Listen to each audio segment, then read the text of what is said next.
Bonjour, bonjour. Nous nous retrouvons encore aujourd'hui pour une nouvelle étude, toujours comme des petits enfants, pour apprendre pas à pas.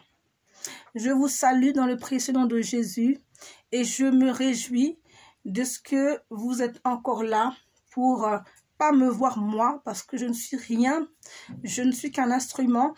Et si je peux même vous dire que je ne suis pas ce que vous appelez une youtubeuse, je le fais parce que j'ai eu à cœur, Dieu m'a mis à cœur d'annoncer ce que j'annonce.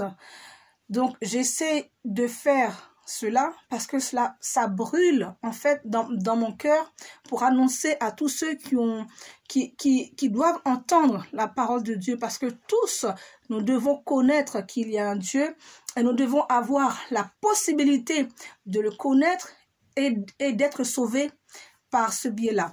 Donc, c'est pour cela que je prends la peine de faire des vidéos. Je ne suis pas une youtubeuse. D'ailleurs, vous allez constater, mes vidéos sont de mauvaise qualité au niveau son, au niveau image, mais essayez de ne pas regarder à tout cela. Essayez plutôt de voir le contenu de ce que je dis. Et comme vous savez, on n'est pas parfait, donc parfois, nous pouvons faire quelques erreurs, et n'hésitez pas à me le faire savoir. N'hésitez pas à vous abonner pour suivre régulièrement toutes les vidéos qui vont sortir, parce qu'elles sortiront tous les jours si Dieu me permet. Donc elles sortiront tous les jours, donc abonnez-vous juste pour pouvoir avoir les vidéos qui sortent quotidiennement, et comme ça vous ne perdez rien, et comme ça vous pouvez le donner ou l'envoyer à vos amis, ou à le faire voir à vos enfants qui sont encore petits, ou même à des gens qui sont pas dans l'église, ou bien qui connaissent pas du tout Dieu et qui ont envie de découvrir Dieu, car Dieu aime tout le monde et il veut que nous soyons tous sauvés. Nous savons bien que tout le monde ne sera pas sauvé, mais Dieu nous donne le choix en donnant ces vidéos-là à vos amis, qu'ils connaissent Dieu ou pas. Vous leur donnez la possibilité de choisir Dieu ou de le rejeter, tout simplement. Donc nous obéissons à l'ordre qui dit allez, allez par toutes les nations, faites des disciples. Nous obéissons juste à l'ordre de Jésus, et nous nous servons des réseaux sociaux parce que cela doit nous servir pour ça, nous qui connaissons la vérité. C'est cela notre but. Si on peut s'en servir, que ce soit pour proclamer la parole de Dieu. Je vous bénis encore, je vous salue encore dans le nom de Jésus. Que le Seigneur Dieu, dans sa toute puissance, dans sa grandeur, alléluia, qui puisse nous aider, nous accompagner durant ce moment que nous passons ensemble. Et je remets, Seigneur, entre tes mains chacun d'entre nous encore, quelles que soient nos activités, quel que soit que nous soyons confinés ou déconfinés, Seigneur, que tu puisses encore, Seigneur, répandre ta parole, nous convaincre, Seigneur, car ta parole, elle n'est pas confinée, Seigneur, elle est toujours libérée. Seigneur, merci Seigneur, car tu nous donnes le choix, tu nous aimes et tu nous donnes le choix de faire ou de ne pas faire le bien, de t'aimer ou de ne pas t'aimer, de t'obéir ou de ne pas t'obéir. Et nous voulons nous t'obéir, nous voulons apprendre plus de toi. Au nom de Jésus, amen. Donc là, nous allons voir, plutôt nous avons vu hier, si vous vous souvenez, nous avons vu comment le péché était entré dans le monde. N'est-ce pas? Et nous avons vu comment le péché était entré dans le monde. Et moi, je me suis rendu compte dans ma vidéo, enfin quand j'ai fini ma vidéo, je me suis rendu compte que je ne vous avais pas lu le verset qui se rapportait vraiment à comment le péché était rentré dans le monde. Donc nous allons pas finir cette petite étude sans que nous la lisions, parce que c'est dans le livre de la Genèse au chapitre 2. Comme ça, vous verrez vraiment que c'est pas moi qui parle, mais que c'est Dieu qui nous donne comment le péché est entré dans le monde, qui nous montre au travers de la Bible, de sa parole, comment le péché est entré dans le monde. Nous avons parlé de chute, nous avons parlé du péché originel. Ce sont des noms qu'on emploie, mais qu'on ne trouve pas forcément dans la Bible. Surtout le mot la chute, on ne le trouve vraiment pas. Mais tout cela nous renvoie au premier péché, celui qui a créé la séparation entre l'homme et Dieu, celui qui a créé la fin de la communication entre l'homme et Dieu, celui qui a créé la mort physique et spirituelle. Donc tout cela, comme je dis, nous avancerons sur la mort spirituelle, mais nous restons sur la mort physique pour l'instant, car nous tous, la plupart d'entre nous, nous sommes destinés en tout cas à mourir. Pardon, donc je vais quand même vous lire Genèse chapitre 2 au verset 15 à 17, qui dit « L'Éternel Dieu prit l'homme et le plaça dans le jardin d'Éden pour le cultiver et pour le garder. L'Éternel Dieu donna cet ordre à l'homme.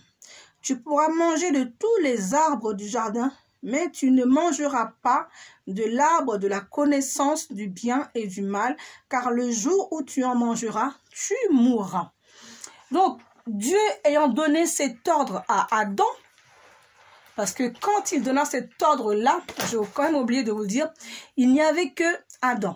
Avant que Ève n'arrive, il a donné cet ordre-là à Adam. Parce que il n'y avait que lui, avec les animaux, les herbes, tout ce qui existe, mais il n'y avait pas encore Ève. Donc quand Ève est arrivée, elle a eu connaissance aussi de cet ordre-là. Et ils ont péché ensemble. Ève et Adam ont péché ensemble. Et moi, la tentation, quand elle arrive, parce qu'ils ont été tentés, il y a plusieurs processus que je vais vous décrire un petit peu.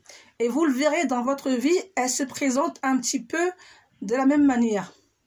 Parce que Dieu, il a donné un ordre. Mais le serpent est venu et il a dit, Dieu a-t-il réellement dit? Donc, le serpent est venu semer le doute. Déjà dans la tête, dans Genèse 3, il est venu semer le doute dans la tête de Ève, parce qu'il a parlé avec Ève d'abord. Il a commencé à parler avec Ève. Il a semé le doute alors que Dieu a dit, Dieu a dit que si vous en mangez, vous allez mourir. Et le serpent lui dit, Dieu a-t-il réellement dit? Après, il s'est permis de dire, mais non, vous ne mourrez pas. Vous ne mourrez point. Dieu est bien trop bon, on va dire, pour vous laisser mourir. N'est-ce pas? C'est ce que vous penserez aussi.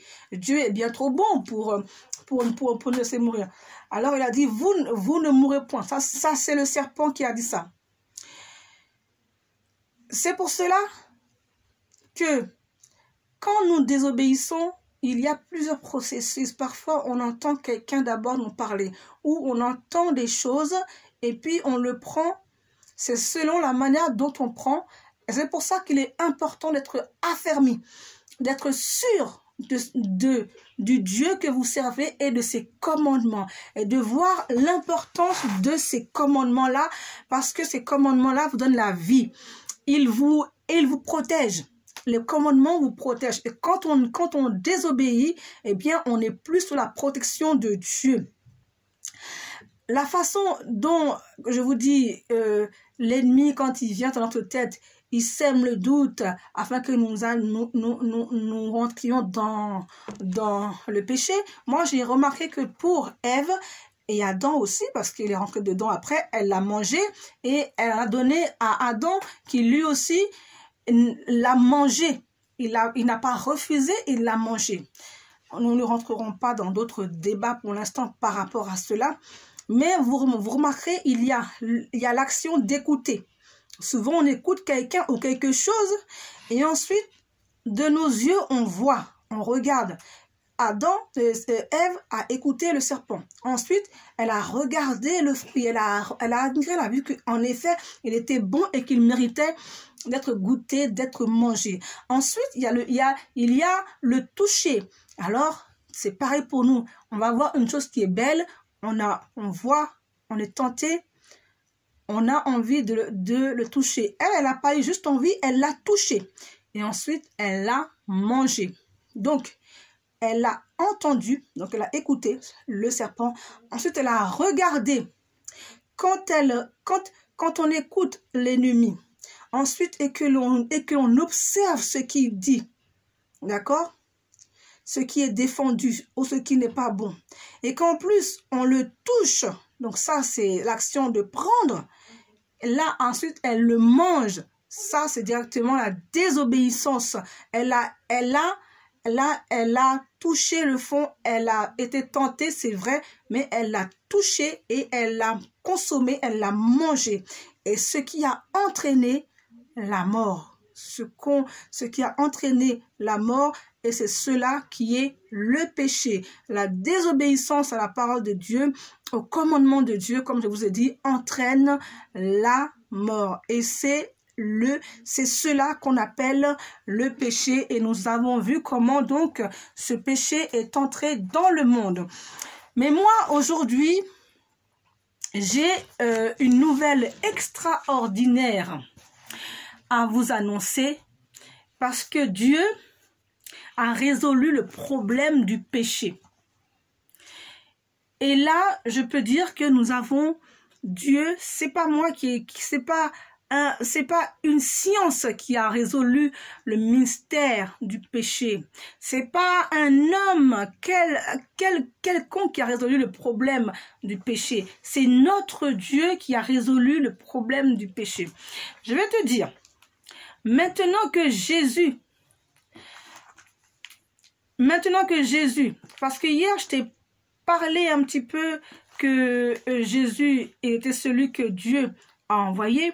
Donc, nous allons parler plutôt de ce Jésus-là, comment Dieu a réglé le problème du péché dans le monde. Et ça, c'est la plus extraordinaire des nouvelles, c'est la plus extraordinaire des histoires que tu pourras jamais connaître. Même si on te parle de telle histoire, celle-là, c'est la meilleure parce qu'elle dépasse notre entendement, elle dépasse totalement toute notre conception, elle dépasse beaucoup de choses. Alors, et ça c'est Dieu qui nous le raconte. Après la désobéissance, donc le péché, Adam et Ève, Dieu a promis d'envoyer un sauveur. Il a promis d'envoyer un sauveur pour régler ce problème-là. C'est-à-dire quelqu'un qui prendrait sur lui toutes tes fautes, tous tes mensonges, tous tes crimes, tout ce que tu fais de mal, il va les porter sur son dos. C'est Jésus-Christ, le Fils de Dieu. Jésus-Christ est venu pour prendre tes péchés, toutes tes désobéissances que tu commets tous les jours, que tu as commis depuis ton enfance, que tu commets encore. Eh bien, Jésus est venu pour régler ce problème-là. Et c'est là que nous pouvons crier Alléluia, qui veut dire que Dieu soit loué. Et en ce sens-là, nous le glorifions pour cela. Parce que personne ne pourra mourir pour toi. Même tes parents ne pourront pas mourir pour toi. Même tes frères et sœurs, tes grands-parents, personne ne pourra jamais mourir à ce point-là pour te donner la vie éternelle. Personne d'autre que Jésus-Christ ne pourra le faire. Quand il est devenu un homme, parce que Jésus il est venu sur la terre, d'accord? Et il a été né comme nous, il est devenu bébé, après il a grandi, d'accord? Et quand il est devenu un homme, d'accord, il a beaucoup prêché, il a beaucoup annoncé le royaume de Dieu, il a beaucoup annoncé, il a beaucoup parlé pour nous sauver. Il a raconté ce qu'on appelle des paraboles, il a guéri des malades, il a guéri des boiteux, il a ressuscité des morts. On verra tout ça après. Il a fait beaucoup de choses. Il a vraiment fait des choses extraordinaires. Il a été envoyé pour cela. Et après, ensuite, il va aller mourir sur la croix. Les gens vont le tuer, ils vont le frapper, ils vont le maltraiter, ils vont lui donner à boire du vinaigre. Tout cela pour toi aujourd'hui, pour que toi tu sois sauvé, pour que toi ta vie change, pour que tu puisses bénéficier du salut. Le salut, c'est le fait d'être sauvé, d'avoir la vie éternelle, d'accord? Au moment où Jésus est mort, Dieu a considéré qu'il portait sur lui, donc sur son dos, les péchés du monde entier. Donc quand je dis toi, c'est aussi ta famille, tous ceux qui ne connaissent pas Dieu, tous ceux qui connaissent Dieu, ils ont tous accès à ça. Le monde entier. La Bible dit, le Christ était sans péché. Jésus n'avait pas de péché en lui. Mais Dieu l'a chargé de notre péché. Il s'est chargé de notre péché. Il a pris tout sur son dos. C'est comme si tu es en train de marcher, tu as beaucoup de bagages sur toi, c'est trop lourd à porter. Si tu continues, tu vas tomber, tu ne pourras plus avancer. Et puis quelqu'un vient et il prend tout ça et il les met sur son dos. Et toi, par rapport à ça, tu es sauvé. Ce que j'ai là, c'est trop petit comparé au mystère, comparé à ce que Jésus a fait, bien sûr. Mais c'est ce que la Bible dit dans 2 Corinthiens 5, 21. Donc, il a pris tous nos péchés, il s'est chargé de notre péché. Et Jésus ne méritait pas de mourir, car il n'avait jamais péché. Il était parfait. Il a accepté de mourir, car c'était la volonté de Dieu. C'est ce qui était destiné. S'il n'était pas mort pour nous, si son sang n'avait pas coulé, son corps n'avait pas été meurtri, toi et moi, nous ne serions pas là. Et nous ne pourrions pas bénéficier de la vie éternelle. Et nous ne pourrions pas bénéficier de ce fait de pouvoir parler avec notre Dieu. Parce que, comme je t'ai dit hier, il est le lien entre Dieu et toi. C'est pour cela que je te dis, quand on prie dans le nom de Jésus. Donc ça, c'est vraiment un projet d'amour que Dieu a eu pour toi.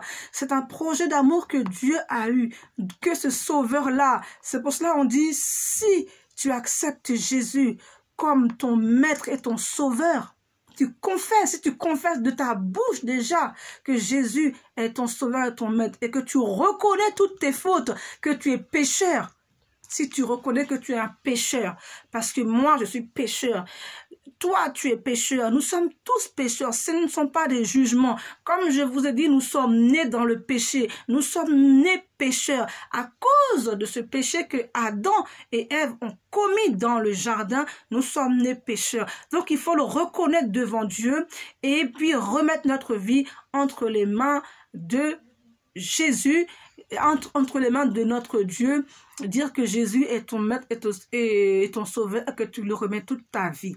Et ainsi, tout simplement cela, tu obtiens la vie éternelle. N'est-ce pas merveilleux? Ça paraît simple comme ça paraît des fois compliqué, en même temps simple et compliqué, mais c'est aussi simple que cela.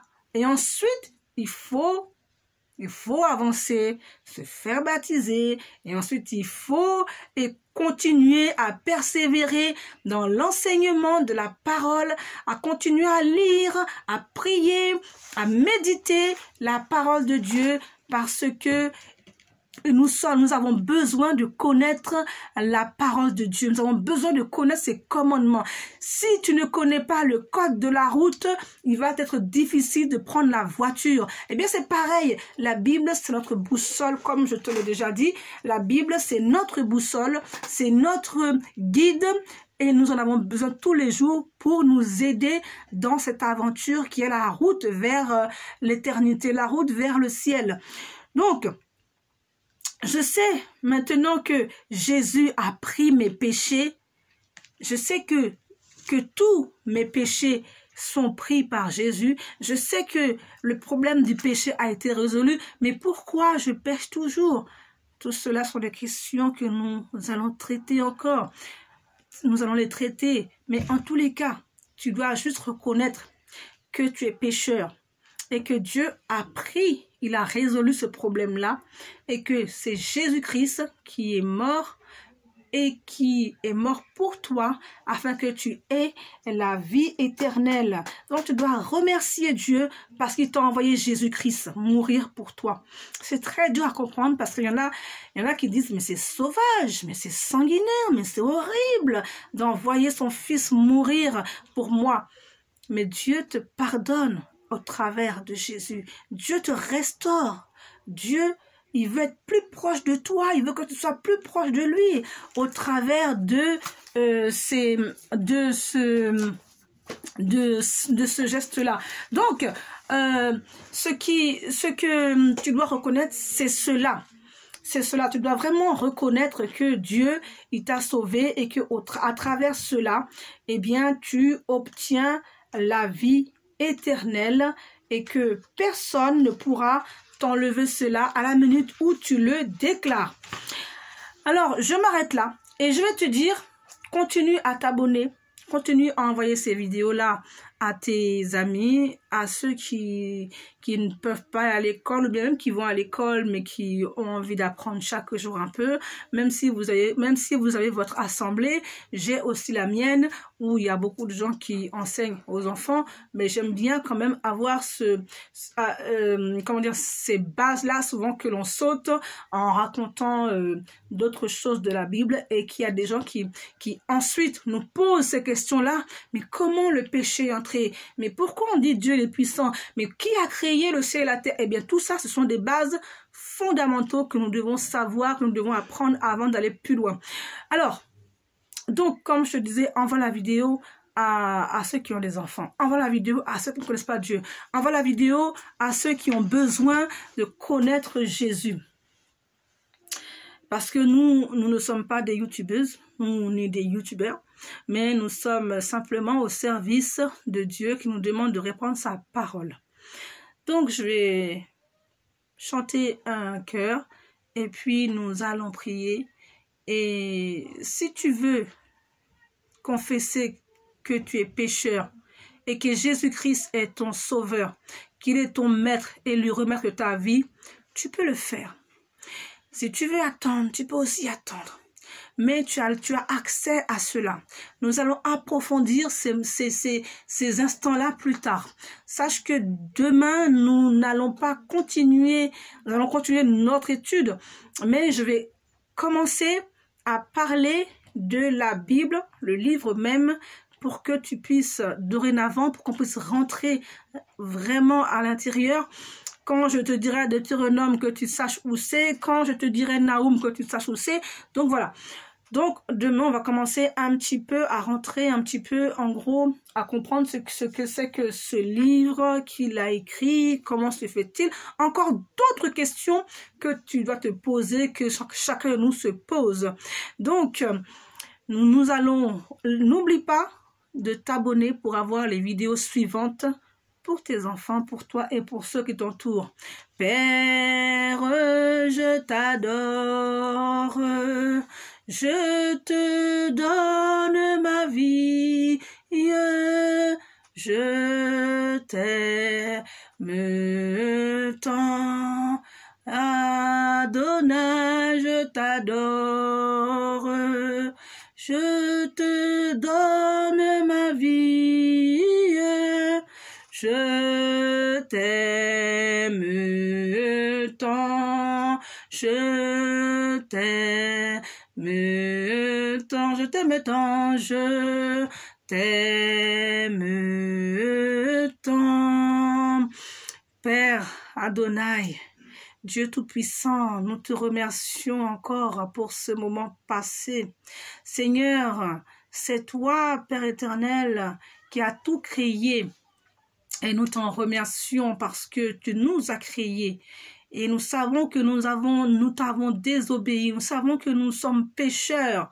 Et nous savons que nous avons été, ou même que nous sommes éloignés de toi, Seigneur. Et nous te remercions parce que tu as envoyé Jésus-Christ mourir pour nous, pour que nous soyons sauvés, pour que nous soyons libérés de ces fardeaux et que nous puissions avoir accès, alléluia, au salut, alléluia. Et nous te remercions encore. Nous te demandons, Seigneur, de toucher le cœur de chaque internaute, Seigneur, que nous puissions prendre conscience de notre péché, de nos péchés, et que nous puissions apprendre à remettre nos vies, à faire confiance à Jésus-Christ, notre Maître et notre Sauveur, dès maintenant et à jamais.